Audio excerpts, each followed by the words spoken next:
प्रधानमंत्री जी ने कि हमारे दरवाजे किसानों के लिए खुले हैं 24/7 और क्यों खुले नहीं होंगे। जेएनयू वाला जो ग्रुप है भारत तेरे टुकड़े होंगे इंशाअल्लाह इंशाअल्लाह, ये डपली लेके वहां क्यों पहुंच गया? छाती पीट पीट करके बोल रही है हाय हाय मोदी मर गया तू।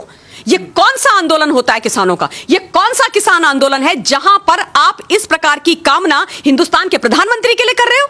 आप पूछे वरावरा राव कौन है, आप पूछे गौतम नवलखा कौन है? ये लोग हैं हमारे भीमा कोरेगांव के दोषी और उन्होंने बोला है कि हमें ये बिल चाहिए। किसानों की बात को सरकार तक जाने नहीं दे रहे। उस 50 पैसे से लिया हुआ सामान 1000 में बेचा और हम तक पहुंचते पहुंचते वो 2000 का आ गया। 2000 में से किसान को कितना मिला?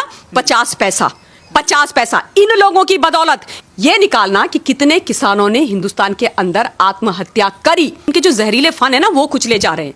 आप सोचो जस्टिन ट्रूडो कनाडा के प्रधानमंत्री का हिंदुस्तान के किसानों से और हमारे इंटरनल मैटर से क्या मामला है? जब किसानों की बात आती है तो ये चले जाते हैं कनाडा, जब धारा 370 और 35 से हटाई जाती है तो ये पहुंच बैठ जाते हैं चीन की गोद में, जब आतंकवाद करवाना होता है तो ये बैठ जाते हैं पाकिस्तान की गोद में। ये देशद्रोही हैं। इनसे पूछे बीघा क्या होता है, कितनी बीघा जमीन है आपकी? किसानों के जो भी कंसर्न है, मैं भी ये मानती हूं सुशील को, सरकार को उसको सुनना चाहिए अगर उनके मन में कोई डर है। हिंदुस्तान के प्रधानमंत्री ने किसानों से बात नहीं करी। मैं आप लोगों को बता देना चाहती हूं 25 बार सीधा संवाद भारतवर्ष के प्रधानमंत्री नरेंद्र मोदी जी ने किसानों से साधा है।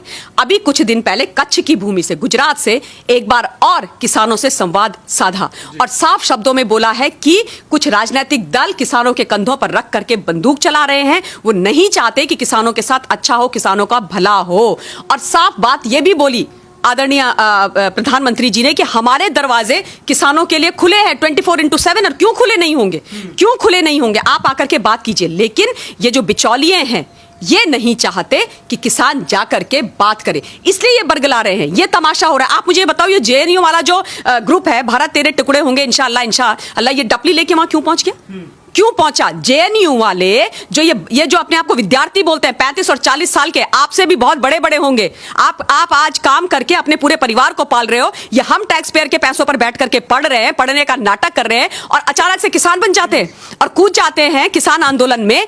वो लोग जो कहते हैं भारत तेरे टुकड़े होंगे इंशाअल्लाह इंशाअल्लाह, इनका किसान आंदोलन से क्या लेना देना है? इनसे पूछिए ना इनके परिवार में किसने किसानी करी है। इनसे पूछिए तो सही हल कैसा दिखता है। इनको पूछिए कि हल जो है वो गाय में, बैल में या किस में जोता जाता है। पूछिए ना आप इनसे। इनको एक पैसे का कुछ पता नहीं है, वहां जाकर के अपनी डपली लेकर के पहुंच गए।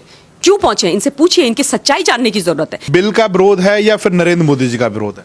बिल का तो कोई विरोध ही नहीं है। बिल का कोई विरोध नहीं है। कानून से कोई परेशानी नहीं है। होती तो उसको पास क्यों होने देते? होती तो पहले बातें करते। होती तो खुद हरसिमरत कौर बादल जी ने उसकी तारीफें करी थी बिल की कि ये तो बड़ा अच्छा बिल है, इससे तो किसानों को कोई प्रॉब्लम नहीं होने वाली है और फलां कई प्रकार की बातें करी थी। लेकिन बात इस बात की है कि नरेंद्र मोदी जी आज किसानों के साथ खड़े हैं तो मोदी जी का विरोध करना है।